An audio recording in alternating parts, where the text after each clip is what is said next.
नमस्कार, आप देख रहे हैं न्यूज 24। आपके साथ मैं हूं रवि ठाकुर और इस वक्त की बड़ी खबर आपको बता दें।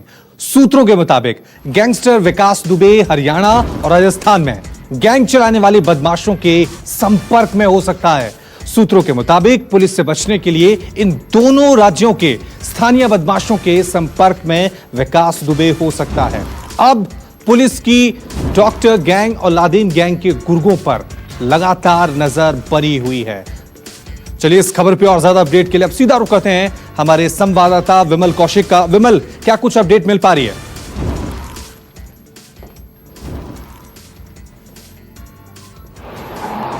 देखिए, कल जिस वक्त रात में पुलिस ने रेड की थी फरीदाबाद में, वो भी लोकल इनपुट के आधार पर ही रेड की गई थी। लोकल इन्फॉर्मेशन मिली थी और पुलिस को खास तौर पर यह जानकारी मिली है कि लोकल बदमाश, स्थानीय बदमाश, चाहे वो फरीदाबाद बॉर्डर पर जो ऑपरेट करते हैं गैंग्स या फिर राजस्थान है, उन पर भी जो पुलिस है वो नजर रख रही है। उन पर भी लगातार पुलिस की निगाह है और उसी आधार पर पुलिस को इनपुट मिला था, जिसके बाद पुलिस ने फरीदाबाद में रेड की। लेकिन अभी भी विकास दुबे जो वो पुलिस के चंगुल से है दूर है, तो इस चक्कर में अभी भी पुलिस की जो नजर है वो इन्हीं दोनों गैंग, खासकर क्योंकि इस इलाके में अगर बात करें तो हरियाणा का जो इलाका है उसके आगे मेवात, मेवात से आगे फिर वो राजस्थान में पड़ता है, मेवात से कुछ इलाका हरियाणा में पड़ता है। तो वहाँ पर भी उम्मीद की जा रही है कि विकास दुबे उस तरफ से भागने की उसकी उम्मीद है। तो इस चक्कर में भी पुलिस ने तमाम जो आसपास बॉर्डर इलाकों के जो बदमाश हैं, खासकर उन बदमाशों की लिस्ट बनाई है जो वहाँ पर गैंग ऑपरेट करें। इनमें मेन गैंग है डॉक्टर गैंग और एक लादेन गैंग। विक्रम लादेन जो गैंग का लीडर है और डॉक्टर गैंग का लीडर कुलदीप है।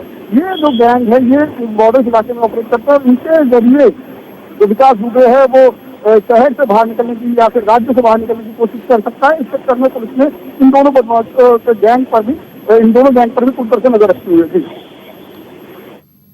चलिए विमल, आप बने रहे, आपसे अपडेट हम लगातार लेते रहेंगे। वहीं एक और बड़ी खबर आपको बता दें, फरार विकास दुबे पर इनाम की राशि बढ़ाई गई।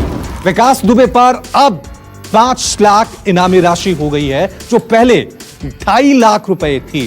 तो विकास दुबे की इनाम राशि को बढ़ाकर अब 2.5 लाख से बढ़ाकर 5 लाख रुपए कर दिया गया है। पिछले 5 दिन से उत्तर प्रदेश की पुलिस की 40 टीमें विकास दुबे की तलाश कर रही हैं, लेकिन अभी तक विकास दुबे पुलिस की गिरफ्त से बाहर चला हुआ है। खबर शुरुआत में यह भी आई थी कि हो सकता है विकास दुबे हरियाणा या राजस्थान के जो बदमाश गैंग हैं उनसे संपर्क साधने की कोशिश कर रहा है ताकि वो वहां से फरार हो सके। अब खबर यह आई है कि विकास दुबे को पकड़ने के लिए जो इनाम राशि 2.5 लाख थी उसे बढ़ाकर अब 5 लाख रुपए कर दिया गया है।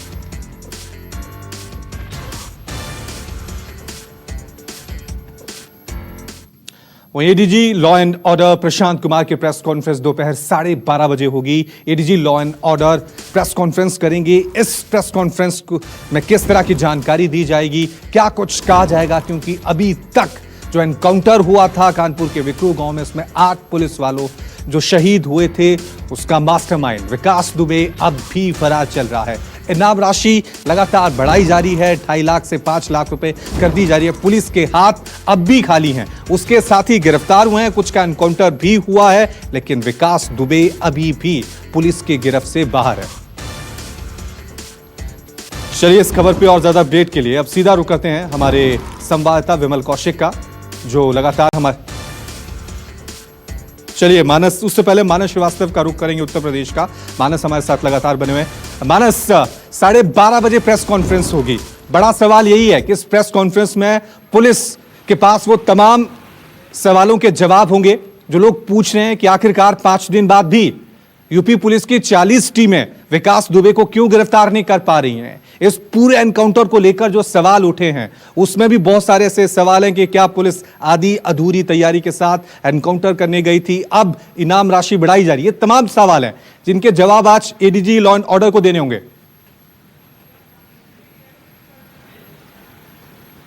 देखिए, निश्चित तौर पर सवालों के जवाब तो देने होंगे, लेकिन इन्वेस्टिगेशन का कोई भी पार्ट जो है वो एडीजी शेयर नहीं करेंगे, क्योंकि वो पहले भी स्पष्ट कर चुके हैं। और इन्वेस्टिगेशन से जुड़े हुए जो दूसरे अधिकारी हैं वो भी इन्वेस्टिगेशन से संबंधित कोई भी जानकारी मीडिया के साथ शेयर नहीं करेंगे।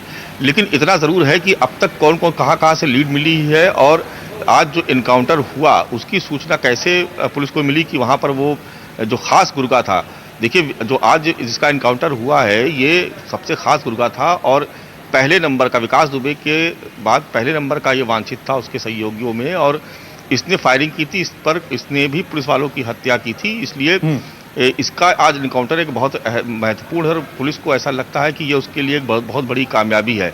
निश्चित तौर पर कुछ ना कुछ जानकारी जरूर हासिल हुई होगी, तभी वहां तक पुलिस पहुंची, क्योंकि हमीरपुर में जहां ये ठहरा हुआ था वो इसके एक रिश्तेदार का घर था। वहां पर काफी देर तक वो उनसे रिक्वेस्ट करता रहा कि किसी तरीके से उसको छुपा लिया जाए, लेकिन तब तक पुलिस को जानकारी मिल चुकी थी और उसने घेर करके इसका इनकाउंटर कर दिया। तो एक ये उपलब्धि तो पुलिस के खाते में गई, और दूसरा जो आज दूसरा इनकाउंटर हुआ शामू वाजपेयी, उससे भी कुछ जानकारियां मिली हैं।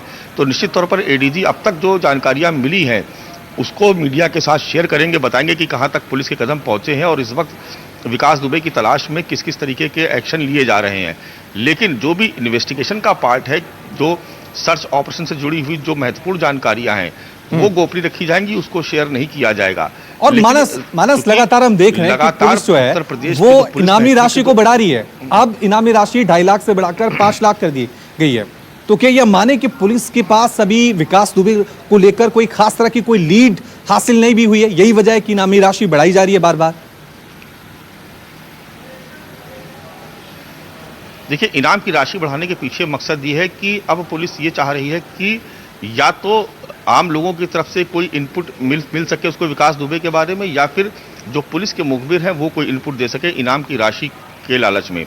तो ये एक प्रैक्टिस है जो पहले भी होती रही है आमतौर पर बड़े अपराधों में, लेकिन जिस तरीके से लगातार एक एक दिन छोड़ करके इनाम की राशि बढ़ाई जा रही है, तो उसके पीछे साफ साफ ये मकसद समझ में आता है कि पुलिस अब आम लोगों के बीच से ही कोई लीड चाहती है कि कहीं से कोई सुराग रशी हो जाए, कहीं से कोई सुराग मिल जाए, तो पुलिस आगे उसको घेर करके उसको पकड़ सके या उसको उसके अंजाम तक पहुंचा सके।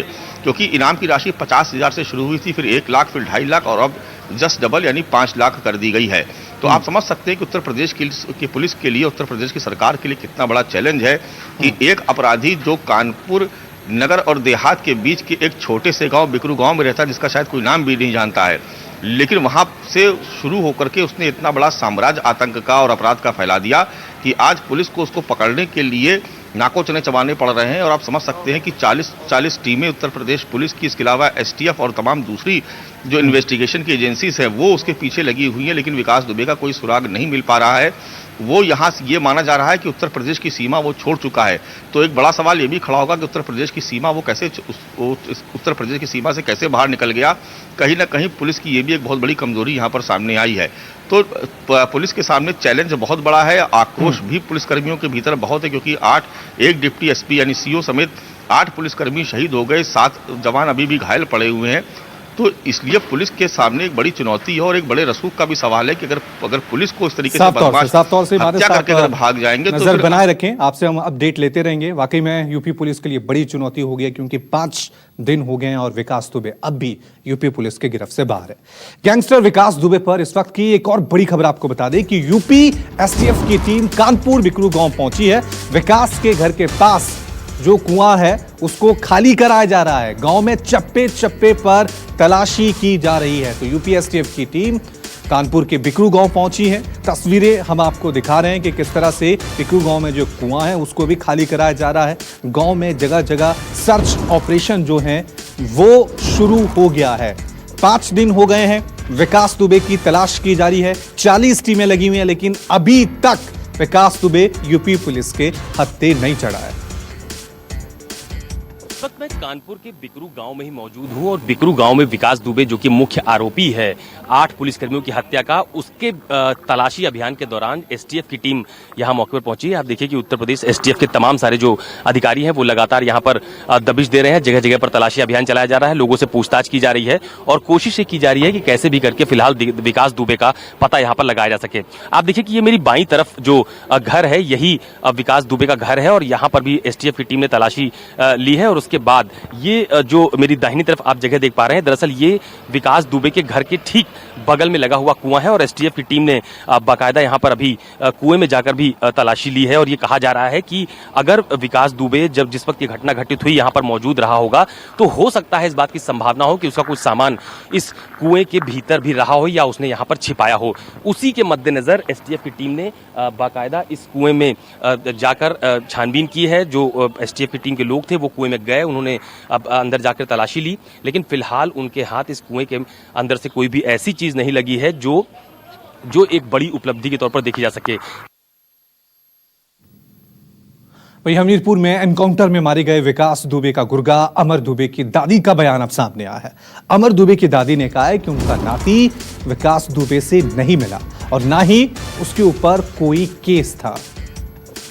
तो आपको बता दें कि आज एनकाउंटर में अमर दुबे मारा गया था। अब अमर दुबे की दादी का बयान सामने आया है, जो कह रही हैं कि अमर दुबे का विकास दुबे से किसी तरह से कोई नाता नहीं था, ना ही उसके ऊपर किसी तरह से कोई केस था। हमने कहा हम दादी हैं, कहना तुम अमर कहाँ है, तो हम बेटा क्या बताएं, तो कहना तुम्हारा नाती अमर हमीरपुर में मार दिया गया है।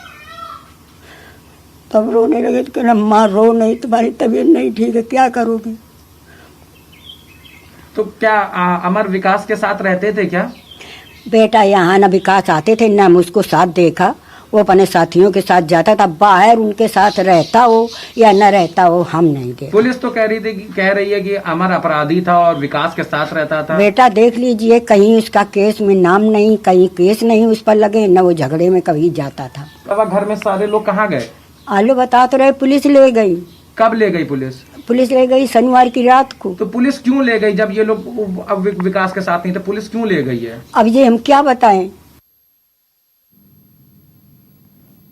वहीं कानपुर कांड का मास्टरमाइंड विकास दुबे अब तक फरार है, लेकिन पुलिस ने उसकी तलाश अब तेज कर दी है। सूत्रों के मुताबिक जब पुलिस ने विकास की तलाश में सर्च ऑपरेशन चलाया तो उसके साथी अंकुर और प्रभात ने पुलिस पर फायरिंग की। पुलिस ने अंकुर और प्रभात समेत 3 लोगों को हिरासत में ले लिया है। पुलिस ने तीनों के खिलाफ मामला भी दर्ज कर लिया है। तीनों के पास से 4 पिस्टल बरामद किए गए हैं, जिनमें से 2 सरकारी बताई जा रही हैं। अब विकास की तलाश में फरीदाबाद पुलिस की अलग अलग टीम चप्पे चप्पे पर छापेमारी कर रही है। और एक और बड़ी खबर आपको बता दें, न्यूज़ 24 के पास फरीदाबाद पुलिस की एफआईआर है। फरीदाबाद में छिपा था गैंगस्टर विकास दुबे। इंदिरा नगर कॉम्प्लेक्स में विकास दुबे छुपा हुआ था। विकास दुबे और साथी प्रभात और अंकुर पकड़े गए हैं। अंकुर का पिता श्रवण भी पकड़ा गया। ये बड़ी खबर सामने आ रही है। मौके से 4 हथियार बरामद किए गए हैं। बरामद हथियार में 2 लूटे गए सरकारी हथियार हैं। तो ये कह सकते हैं कि एक बड़ी लीड यहां पर यूपी पुलिस के हाथ लगी है। फरीदाबाद के इंदिरापुरम के जो इलाका है वहां पर विकास दुबे जो था वो छिपा हुआ था अपने साथियों के साथ, और पुलिस अभी भी वहां पर तलाशी अभियान जारी रखे हुए है।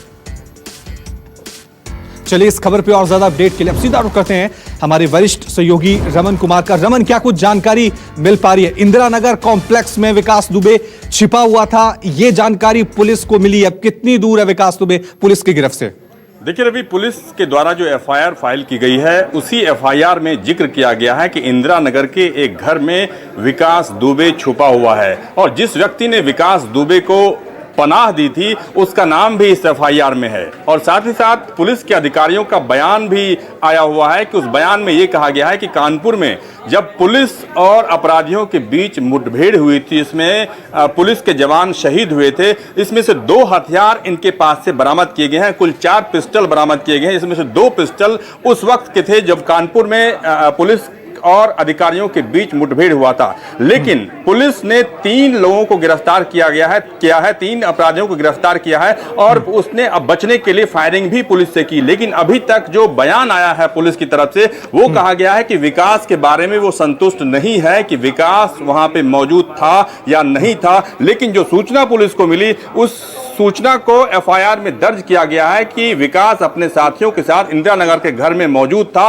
और इसकी जानकारी मिलने के बाद ही पुलिस ने दबिश दी और उसके बाद 3 अपराधियों को गिरफ्तार किया गया। उसके पास से 4 पिस्टल भी बरामद किए गए, जिसमें से 2 पिस्टल कानपुर में मुठभेड़ के दौरान इस्तेमाल किया गया था। साफ तौर से ये अपने आप में बड़ी खबर है। फरीदाबाद पुलिस की एफआईआर जो ये बता रही है कि विकास दुबे फरीदाबाद में छुपा हुआ, इसी को लेकर फरीदाबाद पुलिस ने एक एफआईआर दर्ज की है जो उसको छुपाने की कोशिश कर रहे थे। अब आपको सुनवाते हैं गैंगस्टर विकास दुबे पर फरीदाबाद पुलिस का क्या बयान सामने आया है। श्रवण कुमार मिश्रा और अंकुर सन ऑफ श्रवण कुमार और कार्तिक के। इन तीनों पे आरोप क्या है? क्या क्या इनके पास से रिकवर क्या हुआ है? मिला क्या है हथियार में? पिस्तौल मिले हैं। पिस्तौल कितनी पिस्तौल मिली है? 4 पिस्तौल मिली है। हाँ। तो सर क्या कानपुर पुलिस से लूटी हुई भी? हाँ, दो कानपुर पुलिस से लूटी हुई और 2 अवैध हथियार है पिस्तौल। मनोज अधिकारी। हाँ। और जो विकास का उसके बारे में कुछ जानकारी मिली कि कहाँ पे? उनका अभी कोई जानकारी नहीं मिल रही है। कर रहे हैं तफ्तीश है। चलिए एक बार फिर रुक करते हैं मेरे वरिष्ठ सहयोगी रमन कुमार का। रमन, फरीदाबाद पुलिस का बयान हम सुन रहे थे, वो बता रहे थे कि किस किस के खिलाफ एफआईआर हुई, आपके पास वो कॉपी भी है, लेकिन बड़ा सवाल अब भी है, उसके साथी पकड़े जा रहे हैं, उनका एनकाउंटर हो रहा है, लेकिन विकास दुबे अब भी फरार है। और इन सब में से एक और बड़ा सवाल जो यूपी पुलिस पे उठता है कि वो उत्तर प्रदेश की सीमा को लांघकर हरियाणा कैसे पहुंच गया, अगर फरीदाबाद वो पहुंचा था तो। देखिए रवि, अभी भी पुलिस की तरफ से, क्योंकि इस घटना को अंजाम दिए हुए करीब 7 से 8 दिन हो गया है, लेकिन अभी तक पुलिस के पास ऐसी सूचना नहीं है कि विकास दुबे कहां पे मौजूद है। क्योंकि कल ही ये खबर आई थी कि दिल्ली और एनसीआर में वो मौजूद हो सकता है, क्योंकि उसकी तैयारी है कि मुठभेड़ उसका हो सकता है और उसको नजरअंदाज करते हुए उसको पुलिस से बचने के लिए वो चाहता है कि दिल्ली के किसी कोर्ट में वो सरेंडर करे। और इसकी सूचना पुलिस के पास भी थी, मीडिया के पास भी थी। और कल ही रात में फरीदाबाद के एक होटल में पुलिस ने दबिश दी थी, जहां पे ये जानकारी मिली कि एक आई कार्ड जिसपे कि पता दर्ज नहीं था, फोटो सही नहीं था, एक व्यक्ति आया था, लेकिन वो विकास ही था। इस बारे में होटल के मालिक या होटल के कर्मचारी पूरी तरीके से नहीं बता पाए, लेकिन सीसीटीवी फुटेज से जो तस्वीर सामने आई थी वो विकास से मिलता जुलता था। ऐसे में सबसे बड़ी बात यही सामने आ रही है कि क्या विकास फरीदाबाद में मौजूद था, क्योंकि उसके साथियों की गिरफ्तारी हुई है और जो आर्म्स है, जो पिस्टल है, उसकी बरामदगी भी हुई है, जो कि कानपुर में उसका इस्तेमाल हुआ था पुलिस वालों के मुठभेड़ में, पुलिस वालों के साथ अपराधियों की मुठभेड़ में। बहुत बहुत शुक्रिया रमन तमाम जानकारी के लिए। नमस्कार, मैं हूं मानक गुप्ता। अगर आपको हमारा ये वीडियो पसंद आया हो तो इसे लाइक और शेयर जरूर करें, और हां, हमें सब्सक्राइब और फॉलो करना ना भूलें, ताकि आप देश और दुनिया की कोई खबर मिस ना करें। तो जुड़े रहिए हमारे साथ और देखते रहिए न्यूज़ 24।